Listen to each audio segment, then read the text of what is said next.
Dominic Washington stood in the center of Nashville International Airport, surrounded by hundreds of bewildered passengers. Every Meridian Airlines flight displayed, grounded on the departure boards. The airline president's desperate voice echoed through his phone speaker, begging him to reconsider. Dominic's response was calm but resolute. "You should have thought about that before you called me, boy." Before we dive into this incredible story of power, discrimination, and justice, drop a comment telling me where you're watching from. Hit that like button and subscribe to see more stories of people who turn the tables on. Discrimination. Now let's rewind to see how this shocking airport showdown began. The day had started like any other for Dominic Washington. At 5:30 a.m., his alarm disrupted the peaceful silence of his penthouse apartment in downtown Nashville. He wasn't a man who needed multiple alarms or snooze buttons. Discipline had been ingrained in him since childhood. As he performed his morning routine with military precision, Dominic mentally reviewed his schedule for what would be a pivotal day. As the founder and CEO of Phoenix Technologies, one of the nation's fastest-growing cybersecurity firms, he had transformed a startup launched from his college dorm room into a billion-dollar enterprise that protected the digital assets of Fortune 500 companies and government agencies alike. Today's 2:00 p.m. meeting in Atlanta carried exceptional weight. Potential investors were prepared to inject $500 million into Phoenix's new artificial intelligence security division. This wasn't just another business meeting.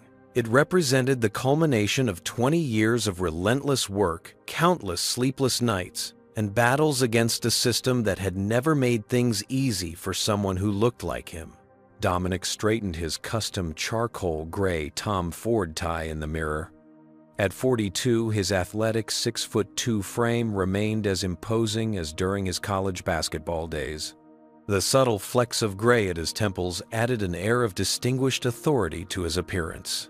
Every aspect of his presentation was deliberate. His wardrobe, speech pattern, and demeanor, all carefully calibrated to navigate the additional scrutiny he faced as a black man in the upper echelons of corporate America. The gentle ping of his phone interrupted his thoughts. His executive assistant, Aisha Johnson, had sent his revised itinerary. Schedule update. Your 10:45 a.m. flight from Nashville to Atlanta gives you a 90-minute buffer before the investor meeting. The Carrington Group specifically requested your presence, no substitutions. Need anything else before you leave? Dominic replied with a quick thumbs-up emoji. Aisha had been with him since Phoenix had just 30 employees, now managing the complex schedule of a CEO whose company employed over 3,000 people worldwide. As he packed his briefcase with the presentation materials, Dominic's mind drifted to previous travel experiences. Despite his success, despite the platinum credit cards and elite status with every airline and hotel chain, the pattern remained distressingly familiar. The random additional security screenings, first-class flight attendants assuming he was in the wrong seat, hotel staff addressing his white colleagues first even when he was clearly leading the group. Just last month at Chicago O'Hare, a flight attendant had repeatedly asked to see his boarding pass while white passengers streamed by unchallenged. 6 months before that in Dallas, he'd been pulled aside for a routine luggage check while hurrying to make a connection. Each incident minor in isolation. Death by 1,000 cuts when taken as a whole. Dominic's father, a factory worker who had never earned more than $40,000 in a year, had taught him to maintain his dignity without losing his temper. "They expect you to explode," he'd say. "That's how they justify treating you the way they do. Your calm is your power." As Dominic gathered his things, he glanced at the framed photograph on his dresser. His parents at his college graduation from MIT, their faces radiating pride. Neither had attended college themselves, but they'd mortgaged their modest South Side Chicago home to help finance his education after his scholarships fell short. His mother had worked double shifts as a hospital orderly to make up the difference. "Not today," Dominic muttered to himself as he closed his briefcase. Too much on the line today. He couldn't possibly know how prophetic those words would prove to be. Nashville International was relatively quiet for a Tuesday morning when Dominic's Tesla pulled up to the departures terminal at 9:15 a.m. He preferred arriving early for flights, a habit developed from years of allowing extra time to deal with potential complications that his white colleagues rarely encountered. The valet recognized him immediately. "Mr. Washington, good to see you again, sir. Heading out on business." "Atlanta today," Marcus Dominic replied, handing over his keys. He'd made it a point to remember the names of service staff.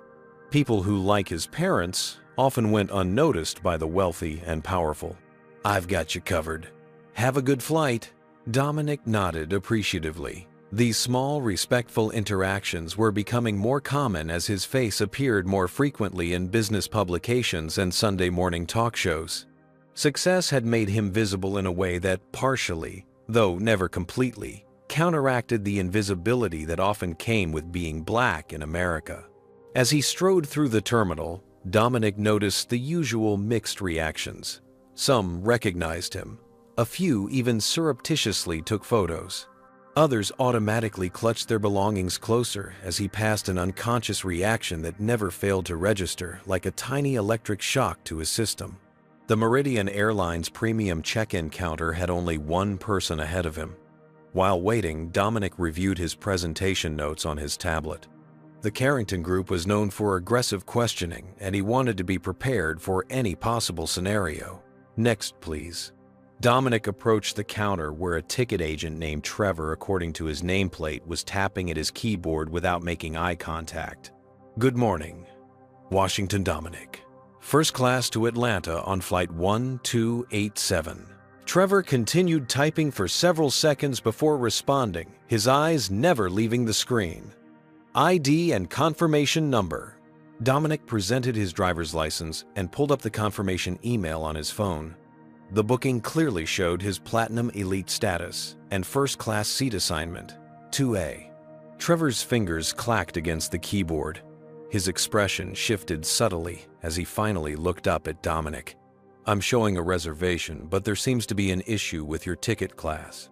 Dominic had heard this particular phrasing enough times to recognize it as the prelude to a problem. "What kind of issue? I booked first class directly through your app 3 weeks ago. The system is showing an economy class booking, not first class." Trevor's tone carried the artificial sympathy of someone reciting from a customer service script. "There might have been a computer error during your booking process." "I have the confirmation right here," Dominic said, keeping his voice measured as he turned his phone screen toward Trevor. "Seat 2A, first class." Trevor barely glanced at the phone. "Our system is the final authority on bookings, sir. There's nothing I can do about what your phone shows."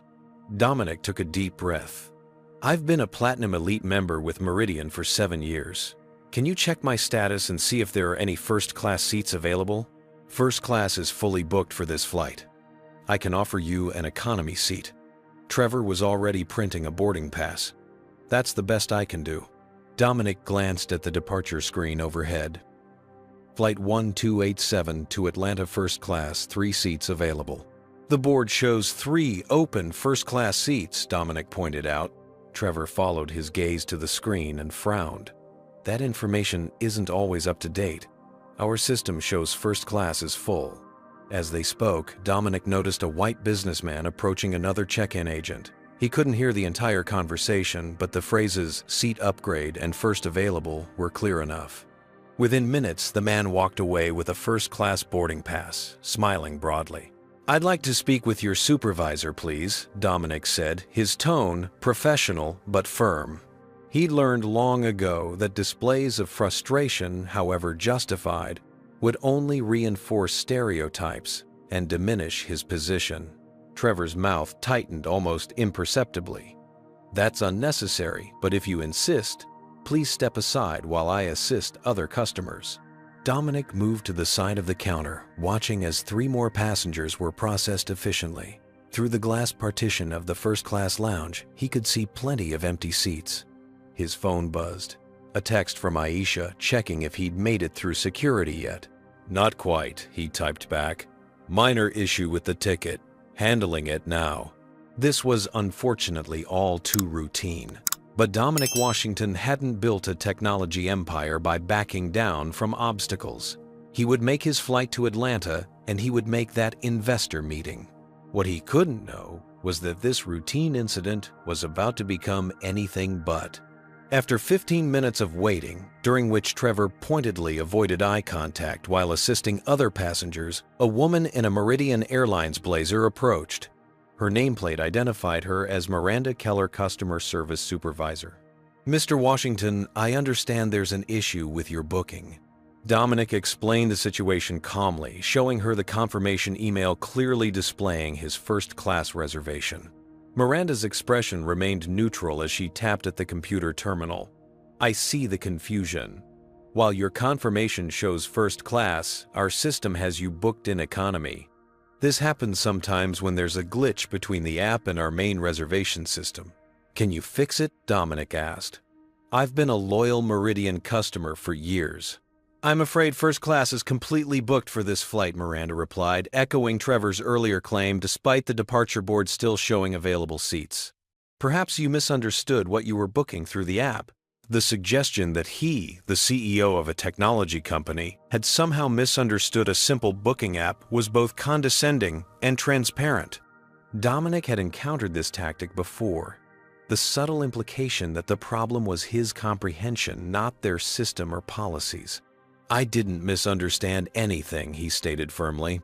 "I've used your app dozens of times. My confirmation clearly shows first class, and your departure board shows available first-class seats."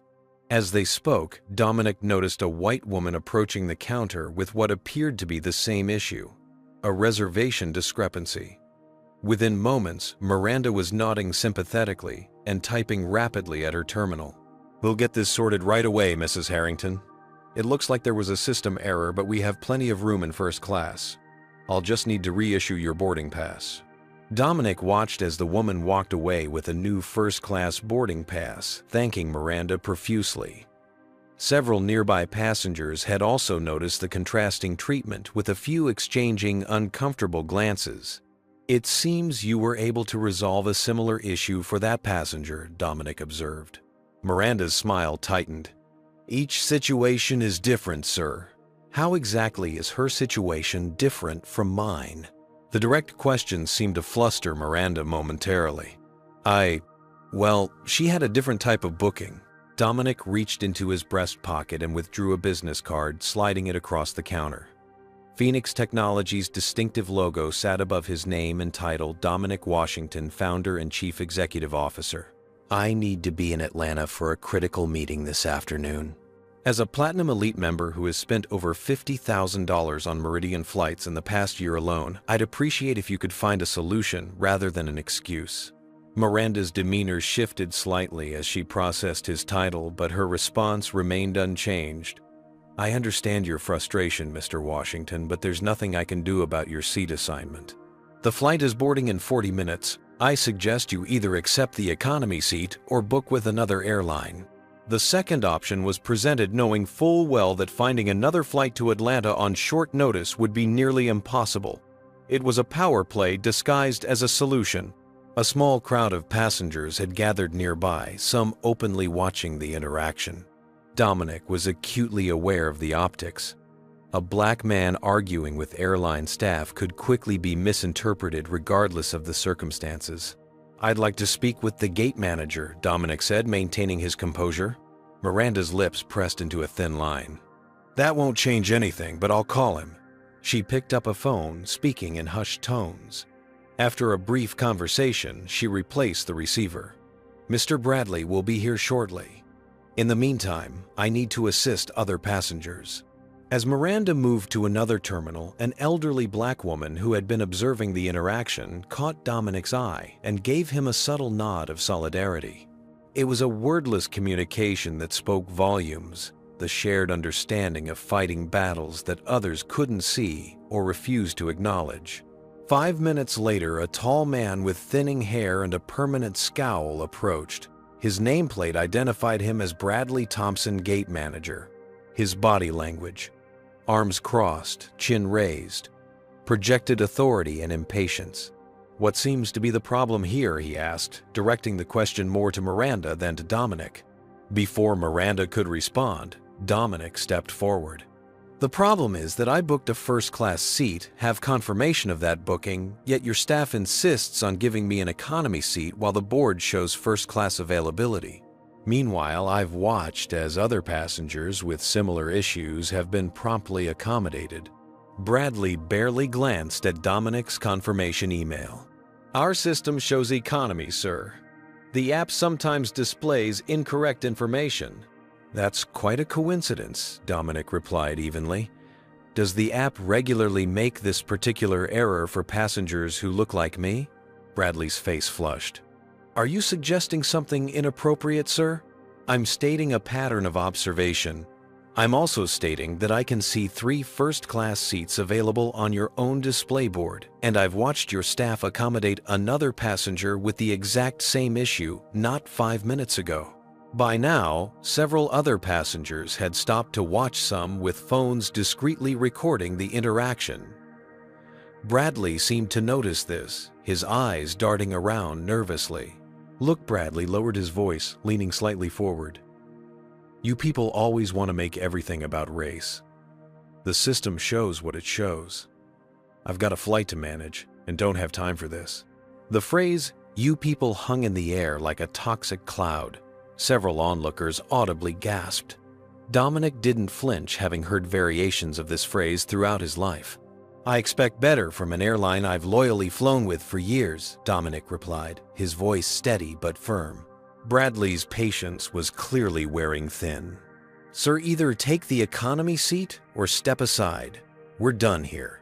"We're far from done," Dominic responded. "I'd like your employee ID number and the contact information for Meridian's corporate office." "You're holding up other passengers with these demands," Bradley snapped. "Take your boarding pass or move along, boy. I have a flight to prepare for." The terminal fell silent. That final word, "boy," carried centuries of degradation and disrespect. It was a term loaded with historical context that couldn't be mistaken for anything but intentional disrespect. Dominic's expression didn't change, though something shifted in his eyes. He had built his success on strategic thinking, on seeing 5 moves ahead, while others focused on the immediate.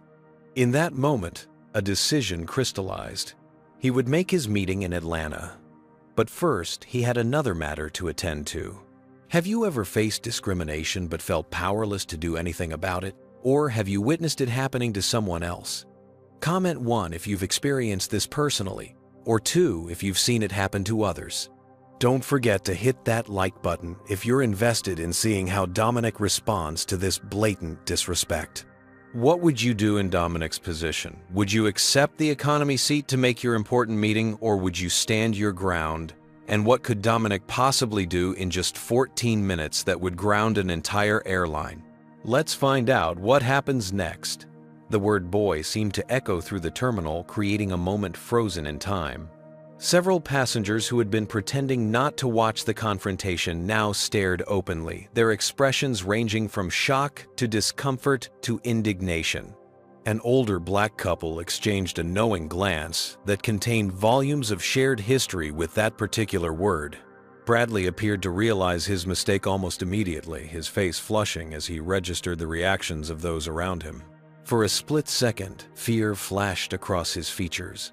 The modern fear of being recorded saying something career-endingly inappropriate, before his expression hardened back into defensive authority. "I meant no disrespect," he said stiffly, though the insincerity was palpable. "Now, as I said, we need to continue boarding other passengers." Dominic studied Bradley's face for a long moment, his own expression unreadable. When he finally spoke, his voice was quiet, but clear enough to be heard by those nearby. 20 years ago, when I was starting my company, a potential investor called me that same word. He declined to fund my startup, suggesting I wasn't ready for that level of responsibility. Today, his company is one of our subsidiaries. The statement wasn't delivered as a threat, merely a fact. It hung in the air between them as Bradley's expression faltered slightly. "Is that supposed to impress me?" Bradley retorted, though his voice lacked its previous confidence. Not at all, Dominic replied calmly. It's simply context for what happens next. Without another word to Bradley, Dominic stepped away from the counter and took out his phone. As he walked toward the large windows overlooking the tarmac, he dialed a number from his favorites list. "He's calling his lawyer," Bradley snickered loudly enough for nearby passengers to hear, attempting to regain control of the narrative. Always the same with these troublemakers. Dominic didn't react to the comment as the call connected. "Elaine, it's Dominic. I need you to implement Protocol 27 immediately." "Yes, the full procedure. I'll explain later." Time is of the essence.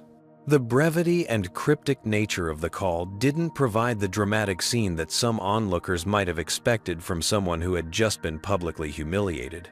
There was no shouting, no demands to speak to higher management, no threats of lawsuits that Bradley and Miranda clearly anticipated. Instead, Dominic simply ended the call, put his phone away, and took a seat in the waiting area. He opened his tablet and began reviewing documents as if nothing unusual had occurred.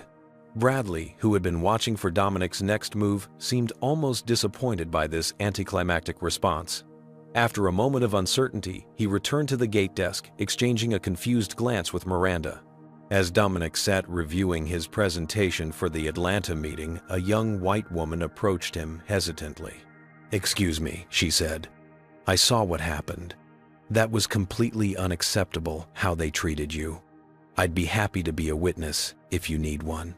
Dominic looked up, offering a genuine smile. "Thank you for your support. That's very kind. But it won't be necessary." "Are you sure?" she pressed. "I recorded part of it on my phone. When he called you, you know." "I appreciate that, truly. But please, save your battery." Dominic checked his watch. Things are about to get interesting around here. The woman seemed puzzled but nodded and returned to her seat. Moments later, a middle-aged black businessman approached, lowering his voice as he leaned closer to Dominic. "Brother, I've been in your shoes too many times. Whatever you need, testimony, corroboration, I'm here for you." "Thank you," Dominic responded, extending his hand. "But I've got this handled. Just keep an eye on the departure board in about... He checked his watch again. 8 minutes. The businessman seemed intrigued but didn't press further, returning to his seat with occasional glances toward Dominic. As the minutes ticked by, Bradley announced the pre-boarding process for first-class passengers of Meridian Flight 1287 to Atlanta. The irony wasn't lost on those who had witnessed the earlier confrontation. There was clearly room in first class after all. Dominic remained seated calmly, reviewing his documents, occasionally checking his watch. To the casual observer, he might have appeared to have accepted defeat. Those who had witnessed the confrontation, however, sensed something else entirely. The quiet confidence of someone who knew something others didn't. Exactly 14 minutes after Bradley had uttered the word boy, it happened. The familiar chime of the airport announcement system sounded throughout the terminal, followed by an automated voice. "Attention Meridian Airlines passengers. We regret to inform you that all Meridian flights are currently experiencing delays. Please check the departure screens for updated information." Simultaneously, every Meridian departure listing on the screens throughout the terminal flashed from on time to delayed in bright red letters. The gate area erupted in groans and confused murmurs as passengers rushed to the counter demanding explanations. Bradley's phone began ringing almost immediately. His face drained of color as he answered it, turning away from the crowd of increasingly agitated travelers. "What do you mean, system-wide?" Bradley's voice carried, despite his attempt to speak quietly. "That's impossible. Without authorization from..." "Yes, I understand, but every flight nationwide." Dominic hadn't moved from his seat, but a subtle smile played at the corners of his mouth as he observed the chaos unfolding at the gate desk. Miranda was frantically typing at her terminal while Bradley continued his increasingly panicked phone conversation. A fellow passenger sitting nearby leaned toward Dominic. "What's going on? Do you know something about these delays?" "Let's just say," Dominic replied quietly, "that actions have consequences. Sometimes immediately." As Bradley's call ended, he wiped sweat from his forehead and whispered urgently to Miranda. Both of them cast nervous glances in Dominic's direction. After a brief, intense conversation, Bradley approached Dominic, his previous arrogance replaced by visible anxiety. "Mr. Washington," he began, his voice significantly more respectful than before. "There seems to be some sort of technical issue affecting our flights. You wouldn't happen to know anything about that, would you?" Dominic looked up from his tablet with an expression of mild interest. Technical issues can be so disruptive, can't they? Perhaps almost as disruptive as discriminatory treatment of your customers. Bradley's face contorted with the effort of maintaining professionalism while clearly wanting to demand answers. "Sir, if you have any information about what's happening—" "I believe your phone is ringing again," Dominic interrupted calmly, nodding toward the desk where Bradley's phone was indeed lighting up. As Bradley hurried back to answer it, Dominic returned to his tablet. The transformation was remarkable. The man who had been dismissively called boy minutes earlier now sat at the center of a storm that he appeared to have summoned with nothing more than a brief phone call. What would you do if you were in Dominic's position right now? Comment 1 if you think he's justified in whatever he's done to ground these flights, or 2 if you think he's gone too far. Has anyone ever underestimated you only to regret it later? Don't forget to hit that like button and subscribe if you're enjoying this real-life power move. What could Dominic possibly have done to ground an entire airline's fleet nationwide with just one phone call? And how will Bradley react when he discovers exactly who he disrespected? Let's continue this incredible story. The terminal had transformed into a scene of barely controlled chaos. Passengers crowded the gate desks throughout the concourse, many holding phones, displaying social media feeds where number Meridian grounded was already trending. Gate agents appeared increasingly overwhelmed as they had no answers to provide beyond the official statement about technical difficulties. Dominic remained a calm island amid the storm, occasionally checking messages on his phone while continuing to review his presentation materials. He had shifted mental gears, compartmentalizing the unfolding situation to focus on his upcoming investor meeting. This ability to maintain focus amid chaos had served him well throughout his career, particularly during Phoenix Technology's turbulent early years. After finishing another tense phone call, Bradley wiped perspiration from his forehead and approached Dominic again, this time with Miranda following close behind. "Mr. Washington," Bradley began, his tone markedly different from their previous interaction. "Our regional director is trying to understand the nature of this system-wide disruption. He's asked me to inquire if your phone call earlier might be related." Dominic looked up with an expression of polite interest. "That's an interesting question." "Sir, please," Miranda interjected, her professional demeanor cracking under stress. "All Meridian flights nationwide are grounded. Thousands of passengers are affected. If you know something—" "I find it remarkable," Dominic interrupted smoothly, "how quickly concerns about discrimination become urgent when there are financial implications. The same issue that was dismissed as me playing the race card 15 minutes ago now seems worthy of your full attention." Bradley and Miranda exchanged uncomfortable glances. Around them, passengers continued to gather, many openly watching and listening to the exchange. Perhaps Dominic continued, "We should discuss what happened earlier. You claimed first class was full while your own systems showed availability. You accommodated a white passenger with an identical issue while denying me the same courtesy. And when I persisted, you resorted to racially charged language that has a long, ugly history in this country." Several onlookers nodded in agreement, a few even murmuring words of support. The public nature of the confrontation was clearly making Bradley increasingly uncomfortable. "Mr. Washington, I apologize if anything I said was interpreted as—" "Do not," Dominic cut in sharply, his calm facade cracking momentarily, attempt to minimize what happened with an "if you were offended" non-apology. "You called me boy, intentionally, and everyone here knows it." The terminal fell silent enough that the distant announcements from other gates could be heard clearly. Bradley's face flushed deep red as he struggled to formulate a response. Now Dominic continued, his composure restored, regarding your question about the system disruption.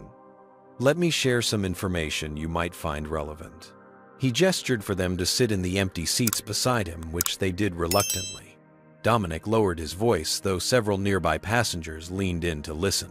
3 years ago, Phoenix Technologies acquired a controlling interest in Nexus Digital Infrastructure, which provides cloud computing services to approximately 30% of the airline industry in North America.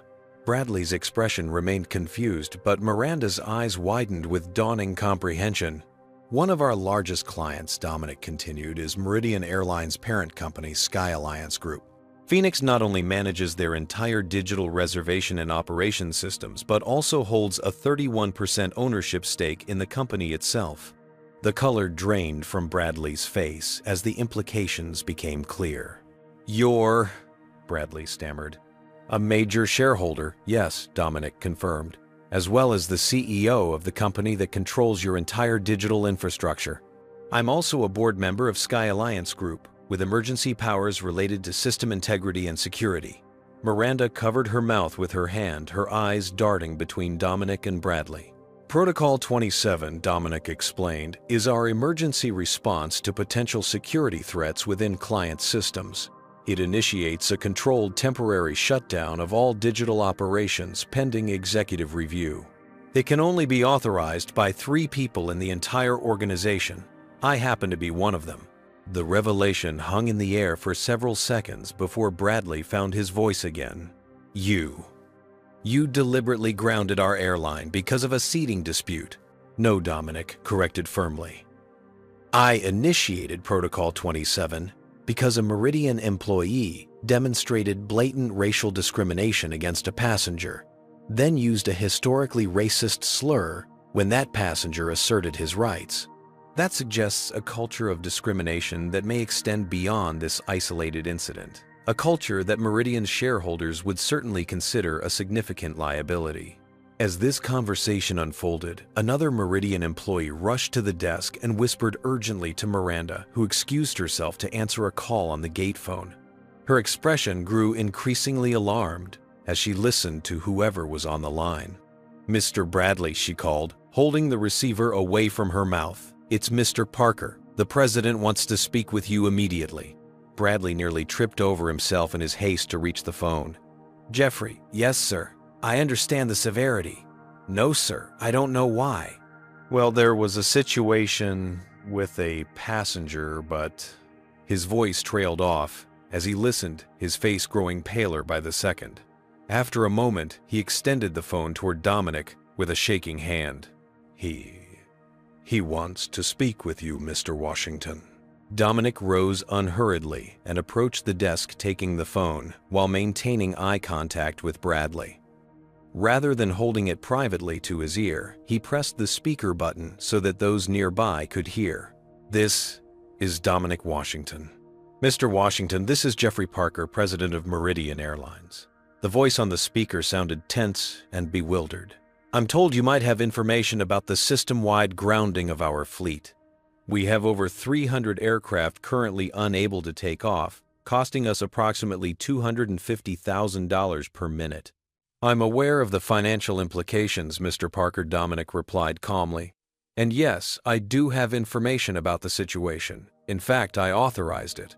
There was a moment of stunned silence before Parker responded. "You authorized it?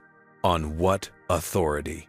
"As CEO of Phoenix Technologies, the company that manages your digital infrastructure, and as a board member of Sky Alliance Group with a 31% ownership stake, I initiated Protocol 27 following a disturbing incident of racial discrimination by your staff." Another silence, longer this time. "I see." Parker finally said, his tone carefully measured. "Perhaps you could elaborate on this incident." "I'd be happy to," Dominic responded. "But first, are you aware that this conversation is being broadcast on speakerphone in a crowded terminal with numerous passengers recording it on their phones? Given the sensitive nature of what occurred, you might prefer a private discussion." Parker cleared his throat. "I appreciate your discretion, Mr. Washington, However, if discrimination occurred within our airline, I believe transparency is appropriate. Please proceed." It was a calculated response, an attempt to appear committed to addressing the issue while putting Dominic on the spot to justify his drastic action publicly. Dominic recognized the tactic immediately, but was more than prepared. Very well. Dominic recounted the events in precise detail. The denial of his confirmed first-class seat, despite visible availability, the immediate accommodation of a white passenger with an identical issue, and Bradley's use of the word "boy" as a racial slur. Throughout the account, Parker remained silent. The gathered crowd of passengers, many now openly recording the exchange, listened intently. Bradley stared at the floor, while Miranda watched with an expression of growing horror as the full scope of the situation became clear. Mr. Washington Parker finally responded, his voice noticeably strained. "If what you've described is accurate, it represents a serious violation of Meridian's policies and values.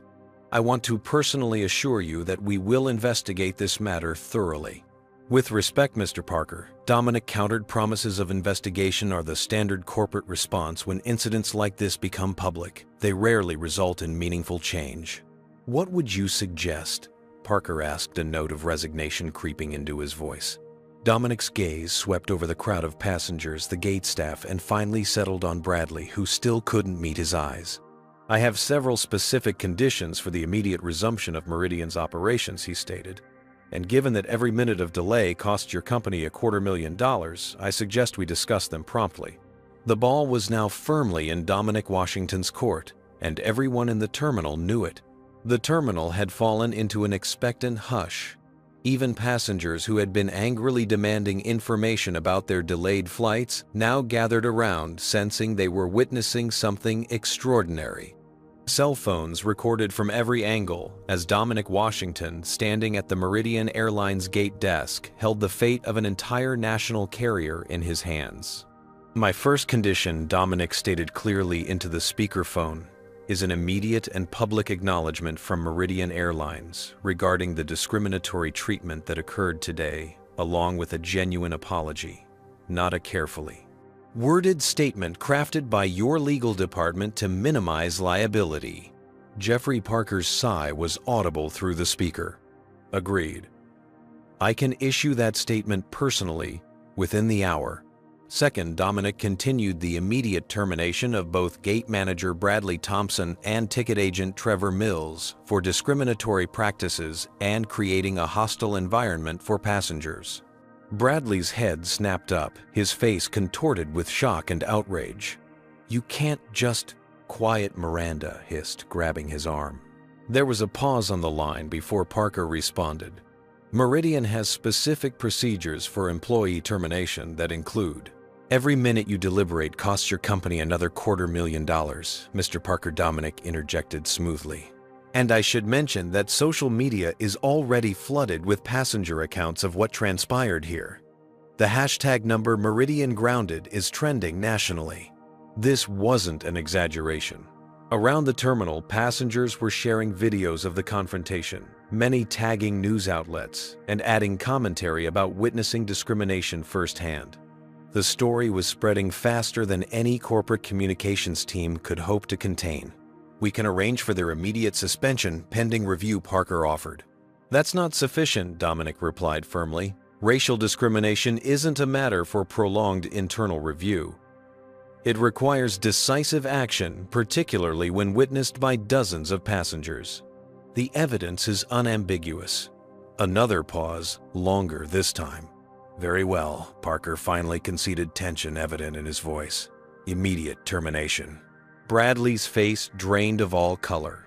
He opened his mouth to protest but seemed to think better of it, perhaps finally grasping the magnitude of his mistake. "My third condition," Dominic continued, "is the implementation of comprehensive anti-discrimination training for all Meridian Airlines staff, from executives to ground crews, to be developed in consultation with respected civil rights organizations. This program should include specific modules on implicit bias recognition and cultural sensitivity. That would be a significant undertaking, Parker hedged. The logistics and expense of training our entire workforce would pale in comparison to the cost of keeping your fleet grounded, not to mention the potential class action lawsuits that could emerge if this incident represents a pattern of behavior within your company. Dominic completed the frenzum thought for him. I'm not asking for a token online training module, Mr. Parker. I'm talking about substantial, meaningful education that creates lasting change. The crowded terminal seemed to collectively hold its breath as Parker considered this demand. Agreed, he finally responded. We'll commit to developing and implementing such a program. With quarterly progress reports submitted to the Sky Alliance Group Board, Dominic added. Yes, with progress reports, Parker confirmed, sounding increasingly defeated. My final condition, Dominic said, is the establishment of a diversity and inclusion initiative within Meridian Airlines, including the creation of a senior executive position focused on equity and inclusion reporting directly to you, and a commitment to increasing diversity in your hiring practices at all levels. This was the most far-reaching demand, one that would require structural changes within the company, rather than just addressing the immediate incident. Around the terminal, passengers exchanged impressed glances, recognizing that Dominic was using his unexpected leverage to push for systemic change rather than personal compensation.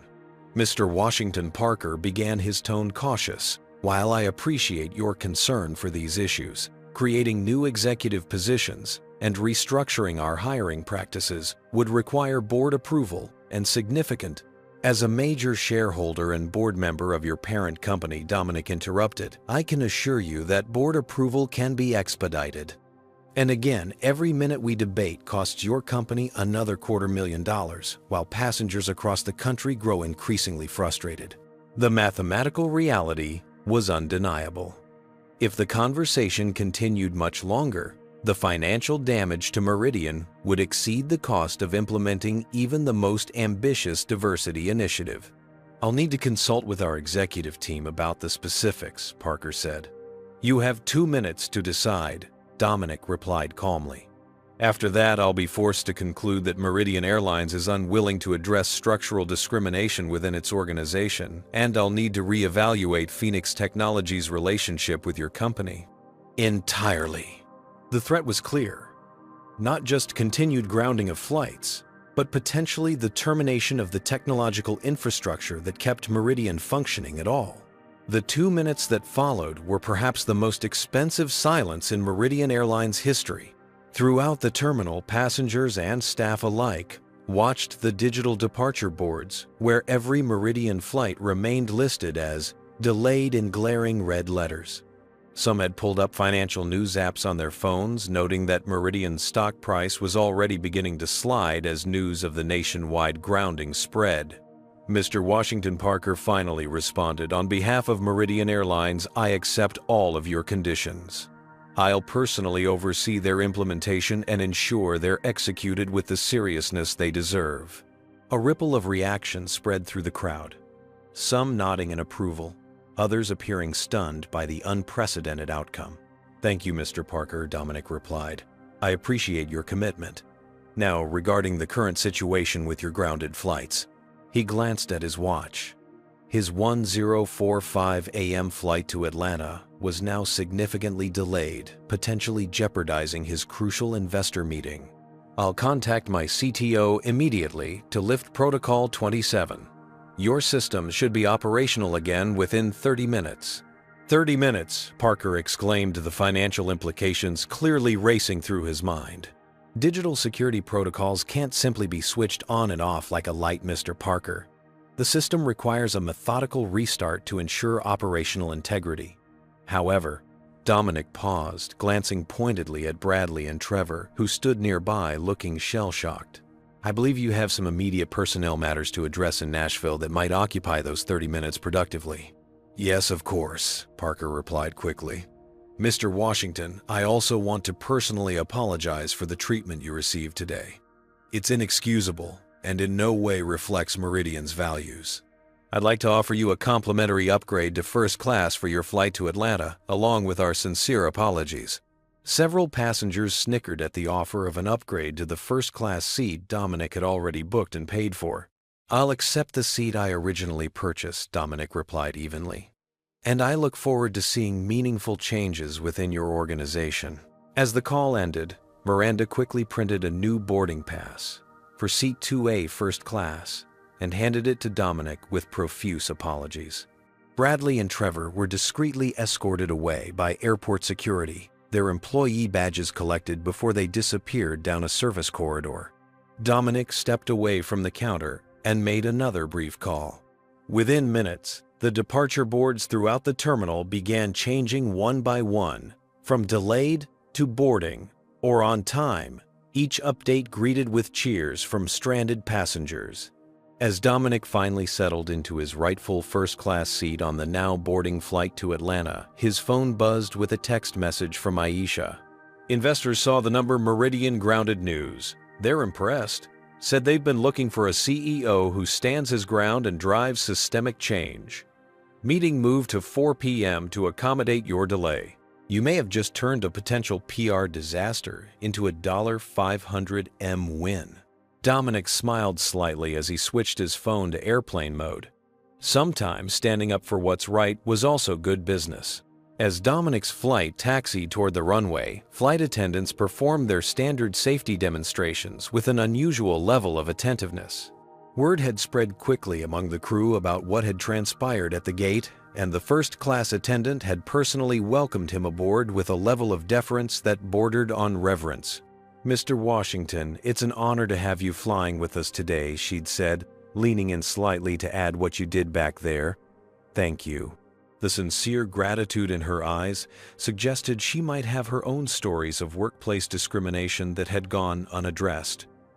It was a reminder that his actions potentially impacted more than just his own experience.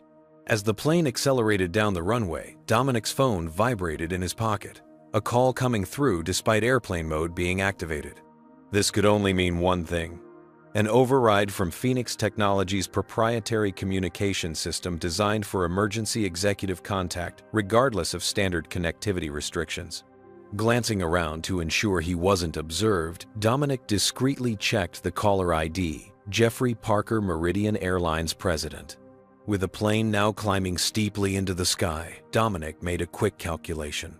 FAA regulations prohibited phone calls during flight, but the Phoenix override system operated on a secure frequency that didn't interfere with aircraft communications. Still answering would technically violate airline policy, an irony not lost on him given the day's events. After a moment's consideration, he accepted the call, keeping his voice low and positioning his body toward the window to maintain privacy. "This is highly irregular, Mr. Parker," Dominic said by way of greeting. As is grounding an entire airline's fleet, Parker responded, his tone less deferential now that they were speaking privately. "I thought we should continue our conversation without an audience of recording passengers." The change in Parker's demeanor was telling, the public contrition giving way to a more confrontational approach once the cameras were off. "I'm listening," Dominic said simply. "Let's be frank, Mr. Washington. The conditions you demanded are extraordinarily far-reaching for what was essentially an isolated incident with a single employee who used inappropriate language." Dominic's grip tightened on the phone. "Is that how you characterize racial discrimination, Mr. Parker? An inappropriate language issue?" "That's not what I meant," Parker backpedaled slightly. "Obviously what happened was unacceptable. Bradley and Trevor have already been escorted from the premises. But the other demands, the company-wide training program, the new executive position, the hiring initiatives, these represent significant structural and financial commitments based on one incident." "One incident that I experienced personally," Dominic clarified. "But we both know it's rarely just one incident. How many similar situations have occurred with passengers who lacked the power to respond as I did? How many complaints have been filed and subsequently dismissed as misunderstandings?" There was a telling silence before Parker responded. "I'm calling to propose a compromise," Parker said finally. "We'll follow through on the public acknowledgement and the terminations. We'll even implement some form of enhanced training. But the executive position and hiring initiatives, perhaps we could discuss a more gradual approach. The subtext was clear now that the immediate crisis was resolving. Meridian was seeking to walk back commitments made under duress. Mr. Parker, Dominic replied, his voice remaining steady despite his growing irritation. I want to be absolutely clear about something. I didn't leverage my position as a major shareholder and technology provider to extract concessions from Meridian Airlines. I used it to create accountability for discriminatory behavior and to initiate long overdue systemic changes. And we appreciate your concern for these issues. I'm not finished, Dominic interrupted. My phone has been buzzing continuously for the past hour with notifications. Number Meridian grounded isn't just trending anymore. It's dominating social media. News outlets are picking up the story. Passengers from your airline are sharing their own experiences with discrimination on your flights. This isn't going away with a press release and a couple of terminations. Through his window, Dominic could see the plane had reached its cruising altitude, the sprawl of Nashville now replaced by an endless carpet of clouds. Somewhere below, the repercussions of this morning's confrontation continued to spread. Furthermore, he continued, I've already been contacted by 3 civil rights organizations offering to assist with the development of the training program we discussed. Several diversity and inclusion executives from Fortune 100 companies have reached out, expressing interest in the new position at Meridian. The business community is watching closely to see if your commitment to addressing discrimination is genuine or merely performative. Parker's sigh was audible through the phone. You've painted us into quite a corner, Mr. Washington. No, Mr. Parker. Your employee did that when he called me boy, and your company's culture enabled it. I'm simply ensuring there are consequences beyond an empty apology. After a moment of silence, Parker's tone shifted again. The corporate negotiator giving way to something more personal and perhaps more genuine. Can I speak frankly, not as Meridian's president, but just as one executive to another? Please do, Dominic replied. I've been with this airline for 22 years. Worked my way up from operations management. In all that time, I've told myself we were doing right by our employees and passengers regardless of their background. We have diversity statements, inclusion policies, all the standard corporate commitments. Parker paused, seeming to choose his next words carefully. But what happened to you today? And the reaction across social media suggesting it's not an isolated case, that indicates a disconnect between our stated values and the reality. I don't want to lead a company where people are treated the way you were treated. Not just because it's bad business, but because it's wrong. The sincerity in Parker's voice was unexpected, catching Dominic slightly off guard. So what are you saying, Mr. Parker? I'm saying that I'm personally committed to implementing every condition you outlined, not grudgingly or gradually, but comprehensively and immediately. Not because I was forced to by circumstances, but because it's the right thing to do. I'll be announcing the new executive search next week and establishing a timeline for the training program within the month. Now, it was Dominic's turn to be silent as he processed this apparent change of heart. I appreciate that commitment, Mr. Parker, but you understand that I'll be watching closely to ensure it's fulfilled. I would expect nothing less, Parker replied. And I'd actually like to request your input as we develop these initiatives. Your perspective would be valuable. I'd be willing to consult in an advisory capacity, Dominic agreed cautiously. Thank you, Parker said. One last thing. We're issuing a public statement about today's events within the hour. With your permission, I'd like to mention that we're working with you to improve our practices rather than positioning you as an adversary. Dominic considered this request carefully. Being publicly aligned with Meridian's response carried both opportunities and risks. You can mention our collaboration on the initiatives going forward, he decided, but the statement must clearly acknowledge the discriminatory treatment that occurred without qualification or excuse. Understood, Parker agreed. And Mr. Washington, for what it's worth, I am truly sorry about what happened today.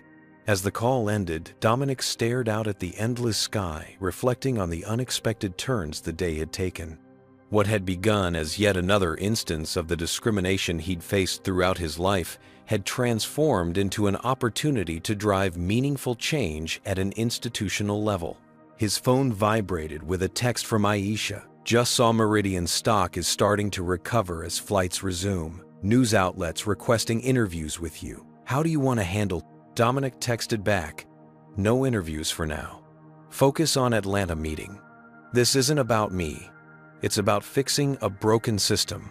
He tucked his phone away and closed his eyes, mentally preparing for his investor presentation. There would be time for interviews and public statements later. For now, he had accomplished something significant. Not just standing up for himself, but potentially improving conditions for countless others who traveled Meridian's routes.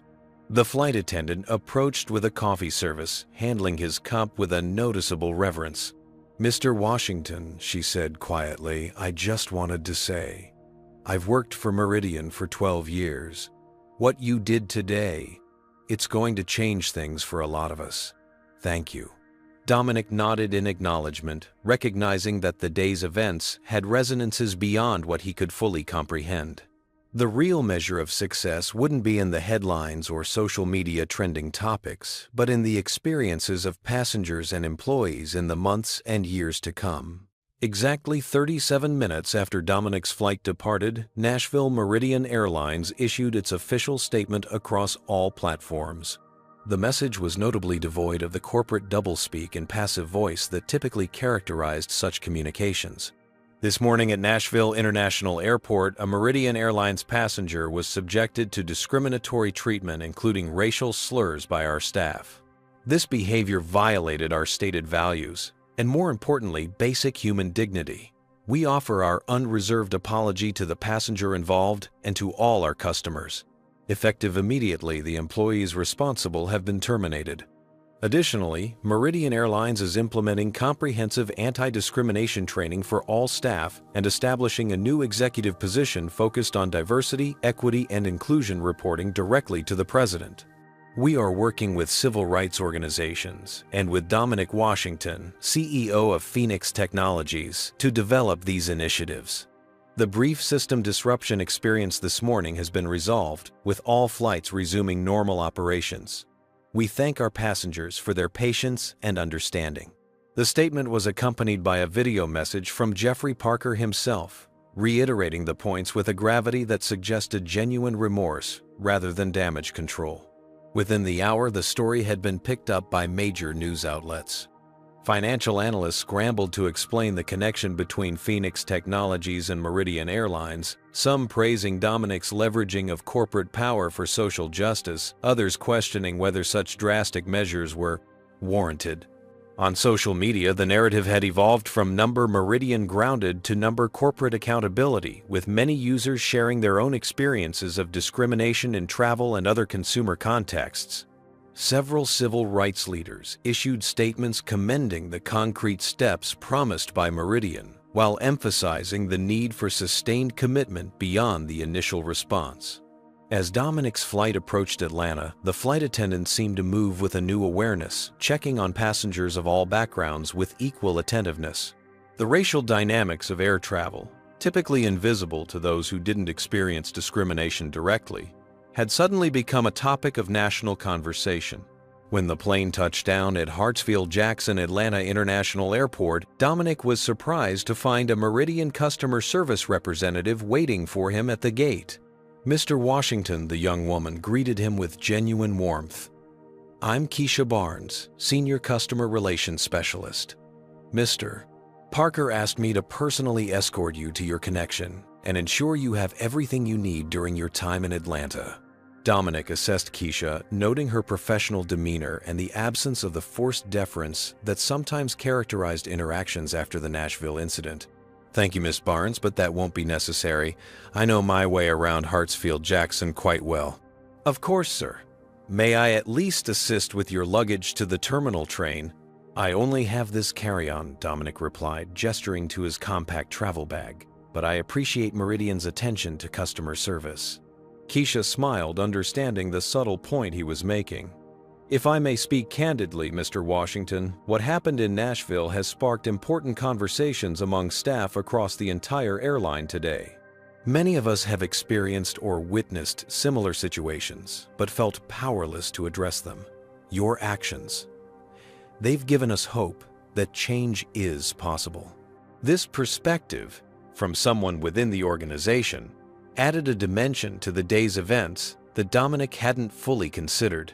Thank you for sharing that, Ms. Barnes. Change is indeed possible, but it requires commitment at every level, not just executive mandates.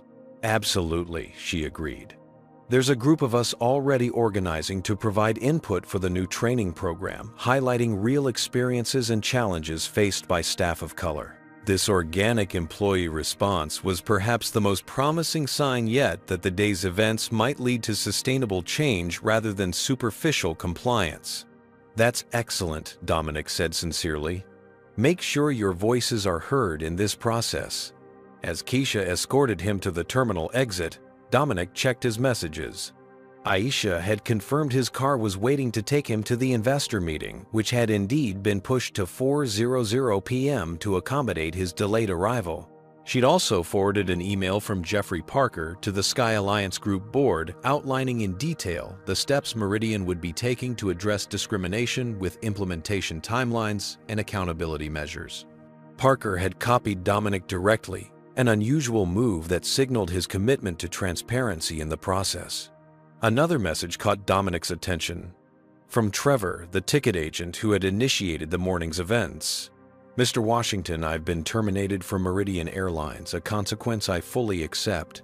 I want to apologize for my role in what happened today. Working in customer service, I've developed unconscious biases I didn't recognize until forced to confront them. I'm not asking for forgiveness or reinstatement, only acknowledging my failure and committing to do better. Thank you for bringing these issues into the light. The message was unexpected, a personal acknowledgement rather than a defensive justification. Dominic decided to respond briefly. Accountability is the first step toward growth. I hope today serves as a catalyst for reflection and change, not just for you personally, but for the systems that enable such behaviors. I wish you well on that journey. As Dominic exited the terminal and approached his waiting car, several travelers recognized him from social media coverage of the morning's events. A few nodded respectfully or offered thumbs-up gestures. One older black man in an airport service uniform actually stood straighter as Dominic passed, offering what almost resembled a salute, a gesture of recognition between generations that needed no words. In the car, heading toward downtown Atlanta, Dominic finally had a moment to process the whirlwind of the day's events. What had begun as yet another instance of the discrimination he'd faced throughout his life had catalyzed potentially significant changes within a major corporation. More importantly, it had sparked conversations about racial dynamics in spaces where such discussions were typically avoided. His phone buzzed with a notification. Meridian Airlines had just announced the formation of a Passenger and Employee Equity Advisory Council, with representatives from civil rights organizations and diversity experts to guide their transformation efforts. They were accepting applications from passengers with relevant experience or expertise. It was a start, not a solution, but a genuine beginning. As the Atlanta skyline came into view, Dominic shifted his focus to the upcoming investor meeting. The $500 million that had seemed so crucial this morning still mattered greatly to Phoenix Technologies' future, but the day's events had provided a powerful reminder of why he had built the company in the first place: to create systems that worked for everyone, not just those with privilege. With renewed clarity and purpose, Dominic Washington prepared to walk into the Carrington Group meeting not just as a CEO seeking investment, but as a leader who had demonstrated the courage of his convictions in a moment of challenge. Sometimes standing up for what was right wasn't just the moral choice, it was also good business. 1 month later, Dominic Washington stood at a podium in Meridian Airlines corporate headquarters in Atlanta. Behind him, a banner displayed the company's newly adopted slogan, "Elevating Equality, Soaring Together." The audience consisted of Meridian executives, staff, representatives from across the organization, civil rights leaders, and members of the press. Good morning, Dominic began surveying the diverse faces before him. A month ago, I experienced something that many travelers of color know all too well. Being treated differently because of my appearance rather than my character or contributions. What made my experience unusual wasn't that it occurred, but that I was in a position to demand accountability.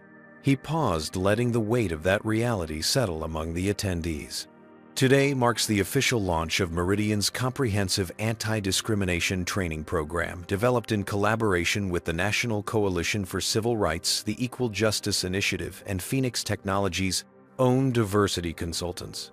This program isn't about checking boxes or avoiding PR disasters. It's about transforming a corporate culture from the inside out.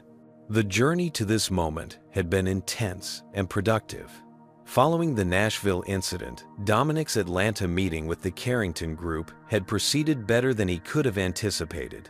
Rather than being put off by the morning's events, the investors had been impressed by his principled stand and strategic leveraging of his position. We're looking to invest in leaders who drive systemic change, not just quarterly profits, the head of the investment committee had told him. Your actions today demonstrated exactly the kind of courageous leadership we want to support. The $500 million investment had been secured with the Carrington Group, specifically allocating additional funds for Phoenix Technologies' corporate responsibility initiatives. Meanwhile, Meridian Airlines had moved with surprising speed to implement the changes Dominic had demanded. Jeffrey Parker had proven true to his word, appointing Dr. Renee Lockhart, a respected organizational psychologist specializing in workplace diversity, as the new Executive Vice President of Equity and Inclusion within 2 weeks of the incident. The training program we're launching today, Dominic continued, has several components that distinguish it from typical corporate diversity initiatives. First, it's informed by real experiences from both passengers and employees. Second, it includes specific metrics for measuring improvement, not just completion. And third, it's integrated into promotion criteria and performance evaluations at every level of the organization. The audience nodded approvingly, particularly the Meridian employees who had contributed their experiences to the program's development. But training alone isn't enough, Dominic emphasized. That's why Meridian is also implementing structural changes to address the conditions that allow discrimination to persist. He gestured to a slide displaying Meridian's new accountability framework, which included quarterly equity audits, anonymous reporting channels for employees and passengers, and transparent tracking of discrimination complaints and resolutions. As Dominic continued his presentation, his thoughts briefly returned to Bradley and Trevor, the employees whose actions had precipitated these changes. While Bradley had disappeared from public view, issuing only a terse statement through an attorney, Trevor had taken a different path. 3 weeks after the incident, Trevor had published a thoughtful essay on a major news platform titled, "How I Became the Face of Corporate Discrimination and What I'm Learning." In it, he candidly described the subtle ways bias had shaped his customer service approach and his journey toward recognizing and addressing these patterns. The piece had gone viral, with many praising his willingness to accept responsibility and commit to growth rather than defensiveness. One of the most significant initiatives launching today, Dominic announced returning to the present moment, is the Meridian Diversity in Aviation Scholarship, which will provide full funding for 20 students of color annually to pursue careers in aviation, aerospace engineering, and airline management. This program represents Meridian's commitment not just to addressing current inequities, but to transforming the industry's future.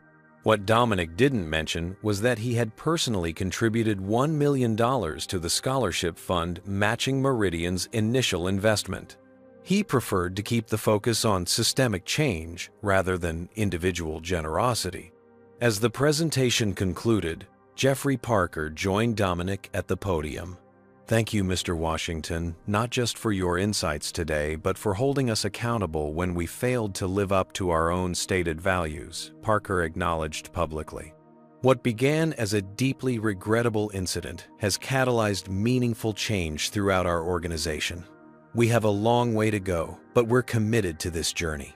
The sincerity in Parker's voice suggested that the past month had indeed prompted genuine reflection rather than mere damage control.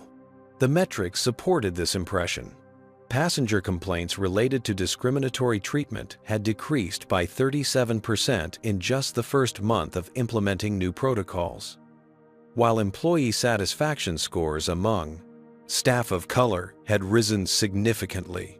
Following the formal presentation, Dominic mingled with attendees particularly interested in hearing from Meridian employees about their experiences with the changes thus far. "The difference is real," confided a black flight attendant who had been with the airline for 15 years. Before, reporting discrimination meant risking being labeled difficult or oversensitive. Now our concerns are taken seriously. It's like we can finally breathe. Another employee, a gate agent of South Asian descent, shared a similar perspective.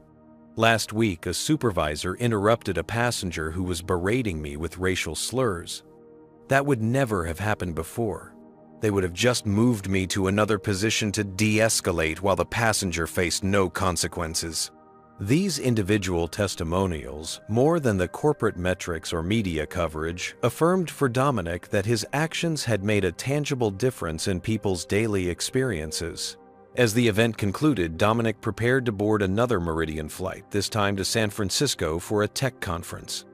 The experience at the gate couldn't have been more different from that fateful day in Nashville. The staff were professionally courteous to all passengers with no discernible differences in how travelers of various backgrounds were treated. When Dominic presented his boarding pass, the gate agent, a young Latino man named Carlos, according to his nameplate, smiled with genuine warmth, rather than the nervous deference that had sometimes followed the Nashville incident.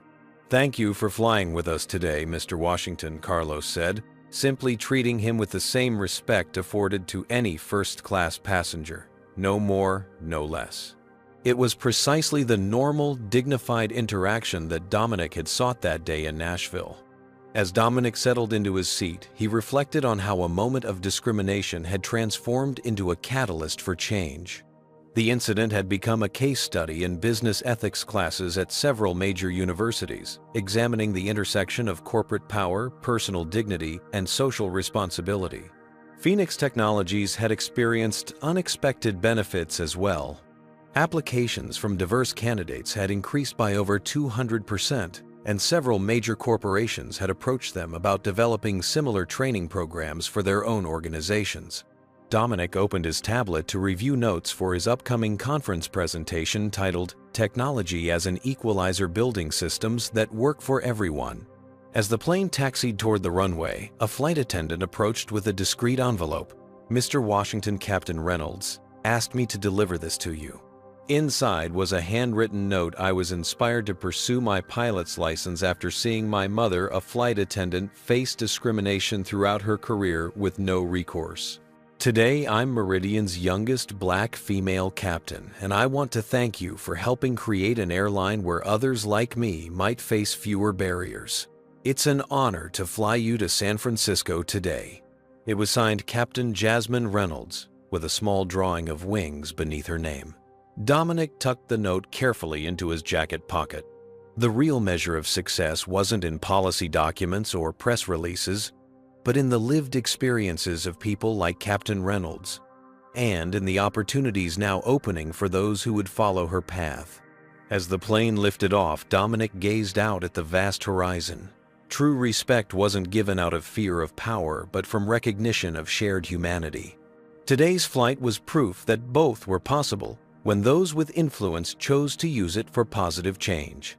What do you think about how Dominic handled this situation? Was he justified in using his corporate power to drive change, or did he go too far? Have you ever witnessed or experienced discrimination and wished you had the power to make real change? Leave your thoughts in the comments below. Don't forget to like this video if you found Dominic's story inspiring. Subscribe to our channel for more powerful true stories of justice and transformation. and share this video with someone who needs to be reminded that standing up against discrimination can create ripples of positive change far beyond one moment or incident. Thank you for watching, and remember, sometimes the most powerful response to discrimination isn't anger, but strategic action that creates lasting change. Dominic Washington's story teaches us that true power lies not just in wealth or position, but in how we choose to use our influence when faced with injustice.